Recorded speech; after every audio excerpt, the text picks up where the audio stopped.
Est-ce que tu réalises que dans tes mains, si tu as la parole de Dieu, ou dans ton cœur, si tu as la parole de Dieu, c'est une puissance pour faire tout ce que Dieu veut faire dans ta vie. Amen. Donc, il faut que tu réalises ça, mon frère, ma soeur. Beaucoup de gens, malheureusement, ne réalisent pas qu'ils ont la puissance de Dieu avec eux. Et c'est cette puissance-là qui va transformer ta vie. Tout au long de ta marche chrétienne avec Dieu, la parole unique et vivante de Dieu va transformer ta vie. Tous les jours de ta vie, toutes les années de ta vie. Cette parole-là, si tu crois en elle, elle va s'accomplir dans ta vie. Amen. Si tu veux que les choses soient bonnes pour toi en cette année 2019, ce matin, nous allons voir l'exemple de vie d'une personne que Dieu a transformée. Peut-être tu penses que, oui, mais j'ai des difficultés, j'ai pas des capacités, je suis peut-être bon à rien, peut-être mes objectifs sont trop hauts pour ce que je veux faire, peut-être que tout ce que je demande c'est trop grand pour Dieu. Bien-aimé, il faut que tu saches que rien n'est impossible à Dieu. Mais c'est toi, si tu veux, comme dit la Bible, si tu veux avoir le meilleur en cette année 2019, il va falloir que tu fasses quelque chose. Dieu ne peut pas faire quelque chose pour toi si tu ne fais rien. Les choses ne tombent pas comme ça du ciel. Il faut que tu bouges pour que Dieu puisse se manifester dans ta vie. Amen. Et pour ça, il faut que tu obéisses à la parole de Dieu. Il faut que tu mettes en pratique cette parole. Parce que Dieu nous a donné une parole puissante. Et lorsqu'on met en pratique cette parole-là, les choses se transforment. Les choses se manifestent pleinement pour la gloire de Dieu. Amen. Donc que tu sois faible, que tu sois pas intelligent, que tu penses ne pas avoir cette force pour accomplir tes rêves, tes objectifs, tes résolutions, tout ce que tu veux, sache que Dieu peut le faire pour toi. Mais il faut que toi, tu le laisses accomplir ces choses-là. Amen. Donc on va ouvrir la Bible ce matin dans le livre de Juges. Le livre de Juges,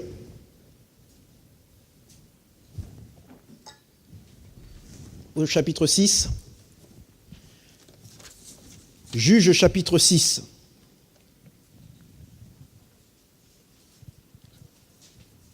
Vous savez ce qui s'est passé au temps d'Israël. Dans l'Ancien Testament, on a beaucoup d'exemples pour nous qui vivons aujourd'hui. Dans le monde contemporain où nous sommes, il y a beaucoup d'expériences que le peuple de Dieu a vécues et qui nous servent beaucoup aujourd'hui. Et c'est pour ça que nous, enfants de Dieu, on doit lire la Bible. On doit lire la Bible, on doit lire les textes, l'histoire du peuple d'Israël, ce que Dieu a fait pour Israël, son peuple. Aujourd'hui, nous qui sommes enfants de Dieu, nous qui avons accepté Jésus comme notre Sauveur et Seigneur, nous sommes aussi, nous faisons partie de la famille de Dieu. Nous faisons partie du peuple de Dieu. La Bible dit que nous sommes dans la meilleure alliance. Amen. Jésus a donné sa vie pour toi et moi, bien-aimés. Et aujourd'hui, la Bible dit, en Christ, nous sommes des nouvelles créatures. Il y a beaucoup de choses qui ont changé. Avec cette vie en Christ, nous pouvons encore changer beaucoup de choses. Amen. L'histoire dans le livre de Juges au chapitre 6 parle donc de Gédéon. Mais à partir du verset 1, nous lisons la Bible. Les Israélites firent ce qui déplaisait au Seigneur. Le Seigneur les livra à Madian pour 7 ans. Madian fit sentir son pouvoir à Israël. Et c'est à cause de Madian que les Israélites aménagèrent dans les montagnes les crevasses, les grottes et les endroits escarpés.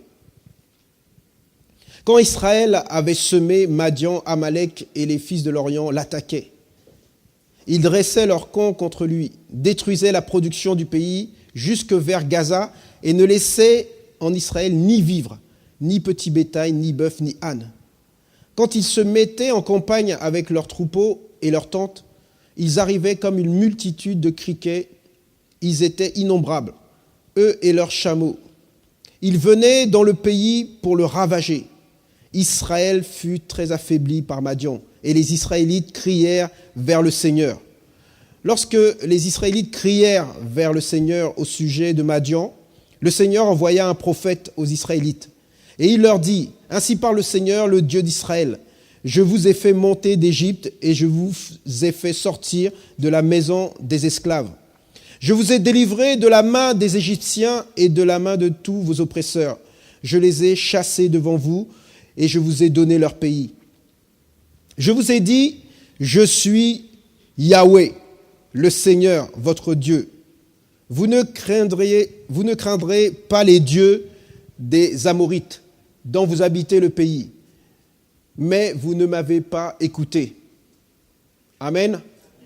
Puis le messager du Seigneur vint s'asseoir sous le tébérinth d'Ophra, qui appartenait à Joas l'Abiézrite. Gédéon, son fils, battait du froment au pressoir pour le mettre à l'abri de Madian. Le messager du Seigneur lui apparut et lui dit, « Le Seigneur est avec toi, vaillant guerrier. » Gédéon lui dit, « Pardon, mon Seigneur, mais si le Seigneur est avec nous, pourquoi tout cela est arrivé? Où sont tous ces actes étonnants que nos pères nous racontent quand ils disent que le Seigneur ne nous a-t-il pas fait monter d'Égypte? Maintenant le Seigneur nous a délaissés. Il nous a livrés à Madian. » Le Seigneur se tourna vers lui et lui dit, « Va avec cette force que tu as. Tu sauveras Israël de la main de Madian. N'est-ce pas moi qui t'envoie? » Il lui répondit, « Pardon, mon Seigneur. Mais avec quoi sauverai-je Israël? Ma fratrie est la plus faible en Manassé, et je suis le plus petit dans ma famille. » Le Seigneur lui dit, « Je serai avec toi, et tu battras Madian comme un seul homme. » Et il lui répondit, « Si j'ai trouvé grâce à tes yeux, je t'en prie, montre-moi par quel signe que c'est bien toi qui me parles. Ne bouge pas d'ici, je t'en prie, jusqu'à ce que je revienne auprès de toi, que je t'apporte mon offrande et que je la dépose devant toi. » Il dit, « Je resterai jusqu'à ce que tu reviennes. » Donc Gédéon alla préparer un chevreau et fit avec un épha de farine des pains sans levain. Il mit de la viande dans une corbeille et le jus dans un pot, puis il les apporta sous le térébinthe. Le messager de Dieu lui dit, « Prends la viande et les pains sans levain, dépose-les sur ce rocher et répands le jus. » Il fit ainsi. Le messager du Seigneur avança l'extrémité du bâton qu'il avait à la main et toucha la viande et les pains sans levain. Alors du rocher monta un feu qui dévora la viande et les pains sans levain, et le messager du Seigneur disparut de sa vue. Gédéon vit que c'était le messager du Seigneur. Alors Gédéon s'exclama, « Ah, Seigneur Dieu, j'ai donc vu le messager du Seigneur face à face. » Le Seigneur lui dit, « Sois tranquille, n'aie pas peur, tu ne mourras pas. » Gédéon bâtit là un autel pour le Seigneur et l'appela Adonai Shalom, Yahweh, ça veut dire le lieu de la tranquillité, le lieu de paix. Amen. Il est encore à Ophra, l'Abiézrite, jusqu'à ce jour. Amen. Donc voilà l'histoire d'un homme. Voilà déjà l'histoire du peuple qui est assoiffé, qui est oppressé par l'ennemi. Et aujourd'hui, dans notre vie, nous pouvons voir aussi ces choses-là, l'oppression par rapport à plein de choses, des difficultés, que ce soit financier, par rapport à notre santé. Nous sommes malades, nous sommes des fois même par rapport à notre vie professionnelle. Nous ne trouvons pas de travail, nous sommes à la recherche depuis des années ce qu'on souhaite faire. Donc tout cela, ça nous oppresse. Et voilà que l'histoire nous dit qu'Israël s'était détourné de Dieu.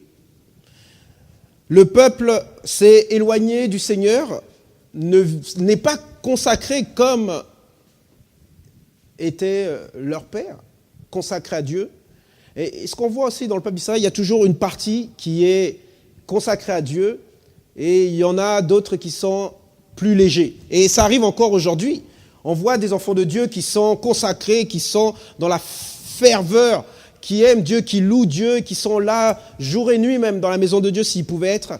Et il y en a d'autres, ils viennent parce que voilà, il faut. C'est comme une tradition. C'est comme on est dimanche, le dimanche, on doit aller à l'église. Non, mon frère, ma sœur, il faut rechercher encore Dieu davantage.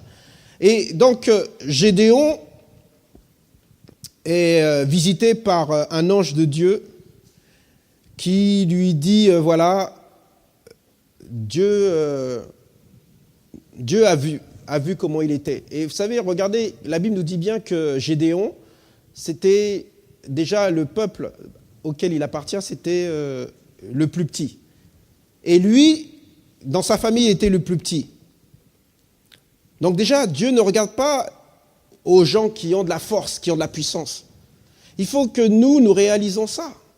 On n'a pas besoin d'être très fort, on n'a pas besoin de tout savoir, on a juste besoin d'être disponible pour Dieu. Et c'est ce que Gédéon est. Amen. Et donc l'ange de Dieu lui dit au verset 12, « Le Seigneur est avec toi, vaillant guerrier. » Et lui, il est surpris par cette phrase que l'ange du Seigneur lui dit. Et beaucoup d'enfants de Dieu aujourd'hui sont surpris lorsqu'on leur dit, oui, tu es un enfant de Dieu, il faut que tu saches qui tu es en Christ. Tu es plus que vainqueur. Jésus est en toi, celui qui a récupéré les clés du royaume des morts. Amen. Celui qui a vaincu le diable. Ce Jésus-là, il vit en toi. Amen. Et nous, bien-aimés, nous ne réalisons pas que Jésus le ressuscité est en nous. Que Jésus vit en nous. Amen. Et lorsque les hommes de Dieu te disent, ouais, mais tu sais, tu as une puissance en toi. Puisque Jésus a dit dans sa parole que je vous ai donné l'autorité et le pouvoir sur toutes les puissances. Jésus t'a donné l'autorité et le pouvoir sur toutes les puissances maléfiques. Ça veut dire que tu as la puissance de Jésus en toi pour briser tout le mal, pour accomplir des bonnes œuvres, pour faire tout ce que Dieu te demande à faire. Car nous, enfants de Dieu, nous sommes appelés à annoncer la bonne nouvelle à ceux qui ne connaissent pas Dieu. Et ce n'est pas nous, avec nos propres forces, qui allons convaincre le monde. Mais c'est le Saint-Esprit que Jésus a envoyé. Amen. Donc on doit réaliser qu'on a cette puissance. Si tu veux avoir cette année 2019 glorieuse, si tu veux voir la manifestation de la main de Dieu dans ta vie, tu dois, frères et sœurs, réaliser que la puissance de Dieu est avec toi. Ce n'est pas par ta force. La Bible dit que ce n'est pas par notre force, ni par notre puissance, mais par le Saint-Esprit. Amen. Donc Jésus est parti et il a dit, je ne vais pas vous laisser seul, je vais vous donner le Saint-Esprit. Je vais vous envoyer le Saint-Esprit, le Consolateur, qui lui, il vous dira toute la vérité, il vous conduira même dans toute la vérité. Amen. En étant unis à Christ, en étant nouvelle créature à Jésus-Christ, voilà la puissance que nous avons aujourd'hui pour vaincre tous les oppresseurs, pour surmonter n'importe quelle difficulté. Aujourd'hui, nous sommes équipés. Il faut que tu réalises, frères et sœurs, que tu es équipé pour faire n'importe quoi, pour faire tout ce que Dieu veut que tu fasses. Amen. Amen. Amen. Ah, là, tu es convaincu, là. Parce que là, tout à l'heure... Donc, tu es un vaillant héros. Il faut que tu le saches. Vaillant héros. La Bible dit dans le livre de Romains, chapitre 8, verset 37, Amen, il dit que nous sommes plus que vainqueurs par celui qui nous a aimés. Donc, tu as déjà la victoire en toi. Tu es victorieux. Hein, on a chanté « Je suis victorieux ». Oui, tu es victorieux. Amen. C'est vrai que la Bible nous dit que Jésus même le dit dans le livre de Jean, au chapitre 16, verset 33. Oui, on va avoir de la souffrance, on va avoir des difficultés, on va avoir peut-être la maladie, on va avoir des choses. Mais sachez que moi j'ai vaincu le monde. Il a vaincu le malin, il a vaincu la maladie, il a vaincu la pauvreté, il a vaincu le manque de travail, tout ce que vous voulez, ça a été vaincu. Amen. Donc nous, bien-aimés, nous devons être dans la paix. Pourquoi se tracasser, pourquoi s'inquiéter, pourquoi se morfondre à travers tout ça? Alors que nous avons cette paix qui nous dit que le monde a été vaincu, la difficulté a été vaincue, la maladie a été vaincue, toutes les choses ont été vaincues. Tu n'as qu'à te remettre entre les mains de Dieu. La Bible dit, remettez-moi toutes choses. Ça veut dire apportez tous vos problèmes, toutes ces choses-là, il faut que tu les déposes au pied du Seigneur et que tu pries, Seigneur, ta volonté, voilà ce que dit ta parole, afin que la parole puisse produire, amen, comme dit la Bible, en toi, le vouloir et le faire. Il faut que tu aies ce désir-là qui se développe en toi. Amen. En Christ, nous avons cette force.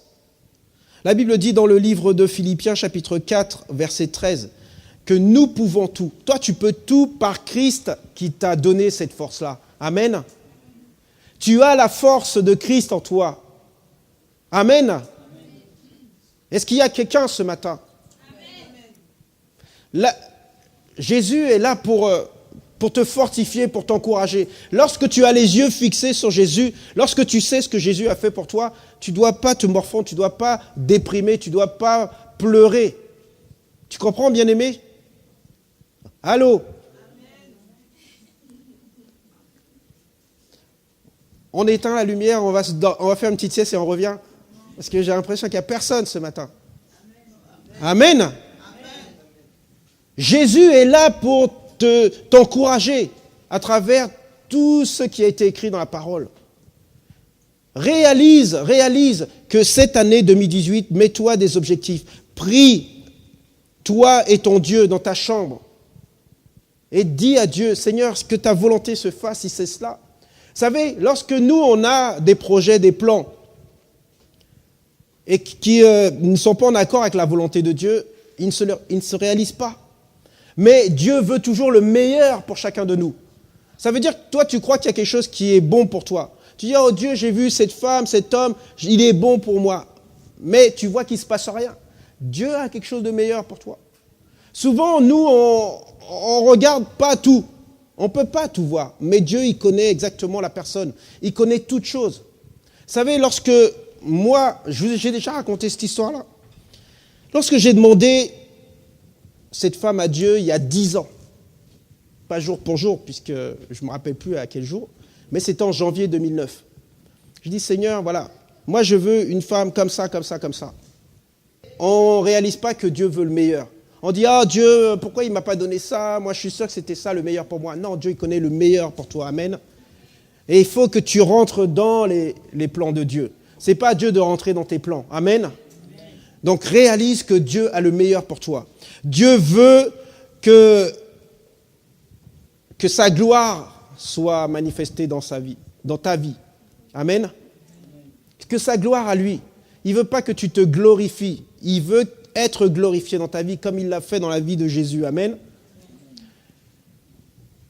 Et donc, l'ange lui dit, Dieu est avec toi, vaillant guerrier. La Bible dit dans le livre d'Hébreux, et c'est Dieu, il dit, je ne t'abandonnerai pas, je ne te délaisserai pas. Tu marches avec Dieu tous les jours. Mais comment tu communiques avec Dieu? Dieu est là, toi tu es là, et tous les jours vous passez du temps l'un à côté de l'autre. Alors peut-être des fois tu vas lui parler de temps en temps, ou peut-être tu vas rien lui dire. Mais lui, il a dit que moi je serai là. Et je ne t'abandonnerai pas. Et l'ange lui dit, Dieu est avec toi, vaillant guerrier. Donc, lorsque Gédéon lui dit, entend ça, il dit, écoute, pardon, mais si Dieu était avec nous, pourquoi il nous arrive tout ça? Et souvent, nous sommes pareils que lui. Vous savez, l'homme, le raisonnement de l'homme n'a pas changé. Souvent, il nous arrive des problèmes dans la vie, on dit, ah non, mais je ne comprends pas, si Dieu est avec moi, pourquoi il m'arrive ça? Amen. Parce que, aussi, nous manquons de discernement. La Bible dit que mon peuple périt par le manque de connaissance. Et en effet, la connaissance ou le manque de connaissance de la parole de Dieu peuvent nous priver des bénédictions de Dieu. Par notre attitude, par notre comportement, par nos paroles, nous laissons entrer des mauvaises choses dans notre vie. Amen. Qui nous bloquent les bénédictions de Dieu, qui nous bloquent les meilleures choses que Dieu pourrait nous donner. Amen. Et donc Gédéon lui dit, non mais pardon Seigneur, mais si tu es avec nous, pourquoi il nous arrive tout ça? Où sont tous les actes étonnants et tout ça que nos pères ont parlé lorsque tu as ouvert la mer pour Israël, lorsque le nuage dans le désert il nous couvrait de la chaleur, lorsque la nuit quand on marchait, elle est où la flamme de feu là qui nous éclairait, lorsque on était dans le désert, on a manqué de rien, tu nous as donné le pain du ciel, la manne nous avons mangé, le rocher où il y avait l'eau nous a suivis, nos vêtements ne s'usaient point, on avait pas mal aux pieds, on avait la force pour marcher. Aujourd'hui, regarde Seigneur, nos ennemis nous oppressent. Et vous savez, la réponse est claire. La Bible le dit dans Juge chapitre 6, verset 1. Les Israélites firent ce qui déplaisait à Dieu. Et souvent, nous, c'est la même chose. Nous faisons ce qui déplaît à Dieu. Donc, c'est à nous de nous examiner et de faire ce qui plaît à Dieu et non pas ce qui déplaît à Dieu. Amen. Parce que ce qui déplaît à Dieu ouvre une porte aux malins pour nous atteindre. Amen. Donc, nous devons rechercher ce qui plaît à Dieu. Amen. Cherche le Seigneur de tout ton cœur, de toute ta force, frère. Ma sœur, afin que tu puisses bénéficier des bénédictions de Dieu. Et donc le Seigneur se tourne vers Gédéon et lui dit, va avec cette force que tu as et tu sauveras Israël de la main de Madian. N'est-ce pas moi qui t'envoie? Il lui répondit, pardon mon Seigneur, mais avec quoi je vais sauver Israël? Déjà, ma fratrie, c'est la plus faible en Manassé, et moi je suis le plus petit de la famille. Et souvent, voilà, tu vois, la Bible dit que toi tu es un enfant de Dieu, tu as la puissance de Dieu en toi, tu es plus que vainqueur, le plus grand est en toi, lui qui a déjà vaincu le monde, il est en toi, et toi tu dis, comment je vais faire Seigneur? Mais tu vois pas que j'ai pas la force de faire ça, tu vois pas que je peux pas faire ci, je peux pas faire ça. Tu es en train de discuter avec Dieu. Mais Dieu, il te dit, va avec la force que tu as. Cette force qu'il a mis en toi à travers Jésus-Christ. Amen. Tu dois appeler la force. Et Paul, il disait, c'est lorsque je me sens faible, alors je suis fort. Et il dit aussi, c'est dans ma faiblesse que la puissance de Dieu s'accomplit. Nous, on regarde trop à notre état physique. Regarde à la parole de Dieu. Regarde à ce que Dieu a mis en toi. Amen. Amen. Voilà, il faut que tu te focalises sur la parole de Dieu et ce que la parole de Dieu a fait de toi en Christ. Amen. Amen. Amen. Amen. Alléluia. Et donc, voilà, tu peux être le plus petit, tu peux ne pas avoir de force, mais sache, il dit au verset 16 que le Seigneur est avec toi et tu battras Madian comme d'un seul homme. Il doit y avoir peut-être une montagne dans ta vie que tu penses ne pas avoir la force de l'abattre ou de la faire se déplacer et la jeter dans la mer. Mais sache, la Bible le dit, c'est pas moi qui le dis, c'est la Bible, que Dieu est avec toi et que tout est possible à celui qui croit. Il dit dans le livre de Marc, dis à cette montagne, dis à ton problème, dis à la maladie, dis au manque de travail, dis à la personne que tu recherches dans ta vie. Soit ôte-toi, soit viens, appelle à l'existence les choses qui ne sont pas. Amen. Et tu verras les choses s'accomplir. Mais il faut que ce que tu dis, que tu crois, que ça va arriver. Amen. Et tu le verras s'accomplir, il dit. Amen.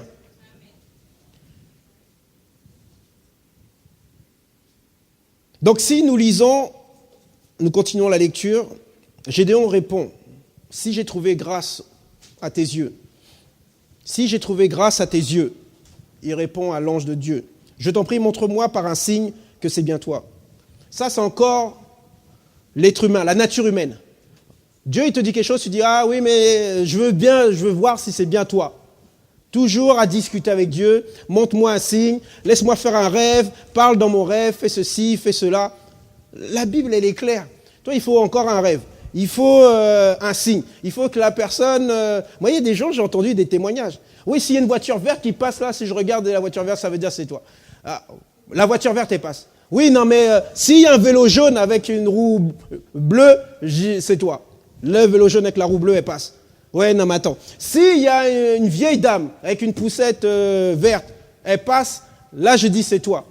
Et la dame, elle passe. Et là, on n'est encore pas convaincu que Dieu est en train de nous parler. Amen. Alors que la parole, elle est là. Hein. Elle est claire. Elle dit une chose et toi, tu vas encore négocier, tu vas encore discuter avec Dieu. Donc, Gédéon lui dit, ne bouge pas, va, je t'en prie. L'ange lui dit, ne bouge pas.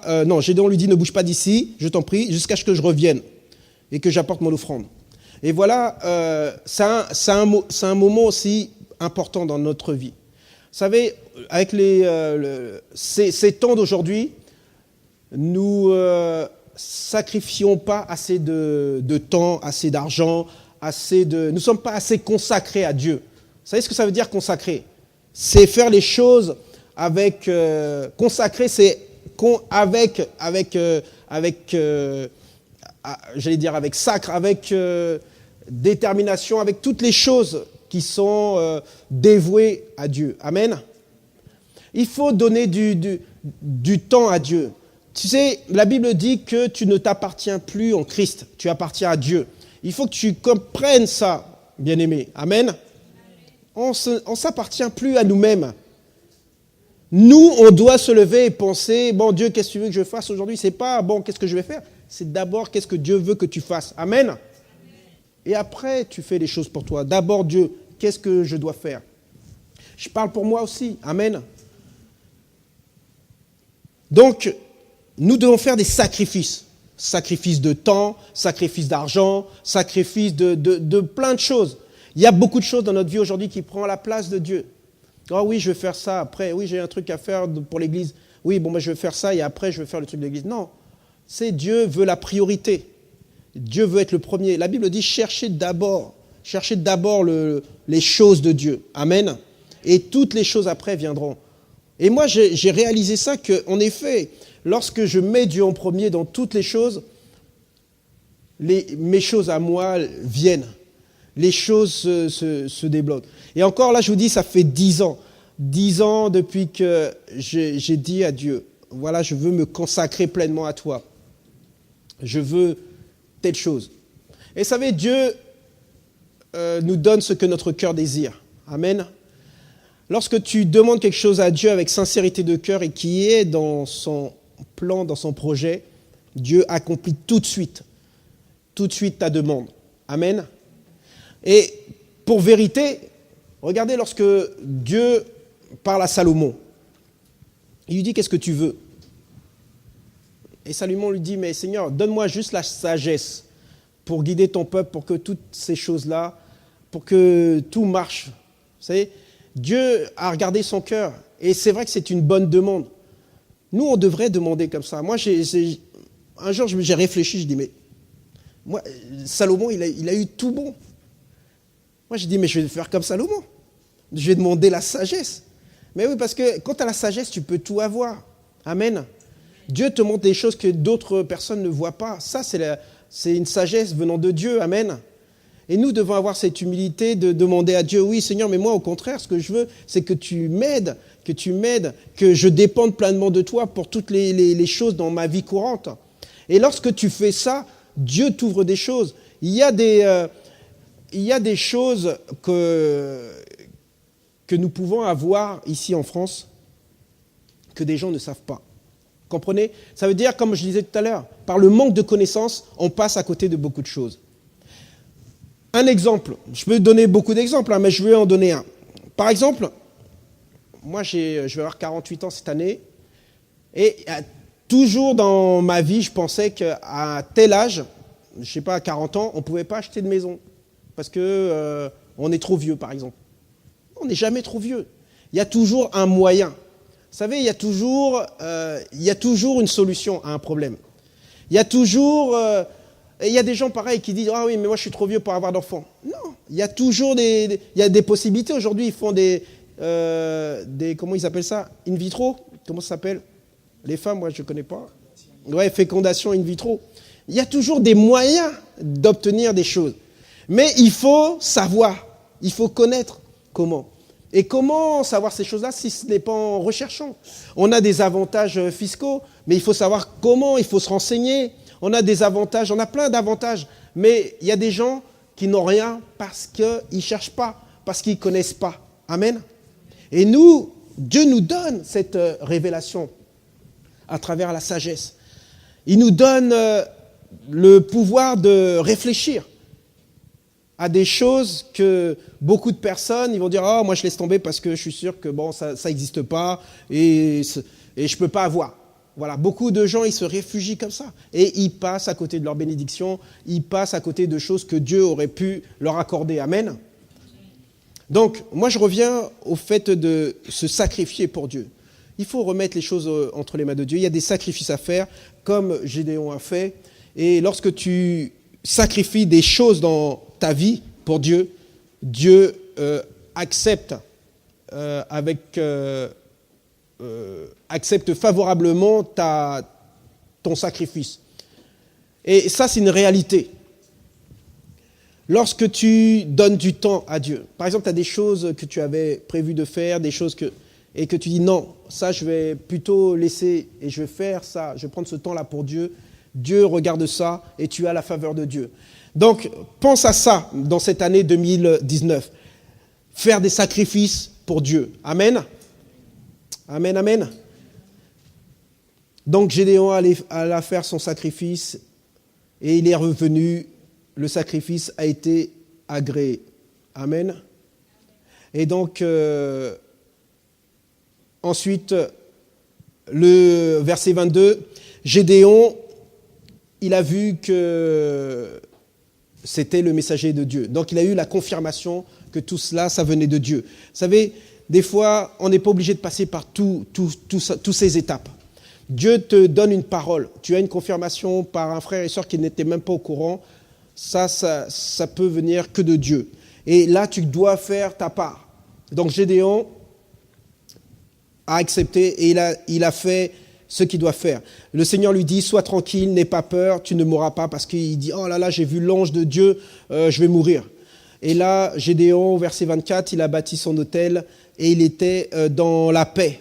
Il était dans la paix, il était dans l'encouragement parce qu'il a eu tous ces signes. Et il a fait exactement ce que Dieu attendait de lui. Dieu attend beaucoup de choses de toi dans cette année 2019. Passe pas à côté de choses que Dieu veut pour toi. L'année 2018 est passée. Amen. Tu ne peux plus revenir dessus. Mais ne fais pas les mêmes erreurs que tu as fait l'année dernière. Amen. Essaye de projeter en avant. Essaye de rechercher encore plus que ce que tu as eu en 2018. Amen. Vraiment, que cette année 2019, que tu ne perdes pas de temps. Médite sur la parole de Dieu. Tu as des projets, tu as des plans, remets-les entre les mains de Dieu. Cherche à concrétiser avec l'aide de Dieu tous ces plans et ces projets. Et si ça vient de Dieu, tu verras qu'il n'y aura pas d'opposition. Ou même s'il y aura de l'opposition va tomber parce que Dieu est avec toi. Amen. Cette opposition-là va tomber comme les murailles de Jéricho. Amen. Les portes vont s'ouvrir, tu ne vas pas savoir comment parce que tu es dans la volonté de Dieu. Et lorsque tu marches avec Dieu, Dieu te précède. Il ouvre la porte, elle est déjà ouverte. Amen. Donc, concentre-toi sur les choses de Dieu. Concentre-toi sur les choses de Dieu et ne t'arrête pas. Ne t'arrête pas à croire que Dieu peut faire le meilleur pour toi en cette année 2019. Ne baisse pas les bras. Sois là où Dieu veut que tu sois, dans sa maison, à le prier, à intercéder pour avoir la meilleure vision concernant cette année. Quelles sont les connexions divines qu'il peut mettre autour de toi. Recherche ces choses. Amen. Et tu verras vraiment les choses changer pour toi en 2019. Moi, je souhaite vraiment que chacun de nous puisse rendre des témoignages glorieux comme j'ai rendu en 2018. Vous savez, c'est des choses que aucun humain ne peut faire. Et là, on peut dire que c'est que Dieu. Amen. Lorsque tu vois des choses bizarres t'arriver dans la vie et que les gens ils disent non, c'est pas possible. Glorifie Dieu, lève les bras et dis oui, Seigneur, vraiment tu es trop puissant. Parce que là où les gens ils disaient que c'est pas possible, on a vu que c'était possible. Donc voilà, moi je crois que tout est possible avec Dieu. Et je continue de marcher dans cette dynamique en disant Seigneur, moi je veux faire encore des choses qui sont impossibles aux yeux des hommes avec toi et leur montrer que tout est possible à celui qui croit en toi. Amen. Soyez bénis, prions le Seigneur.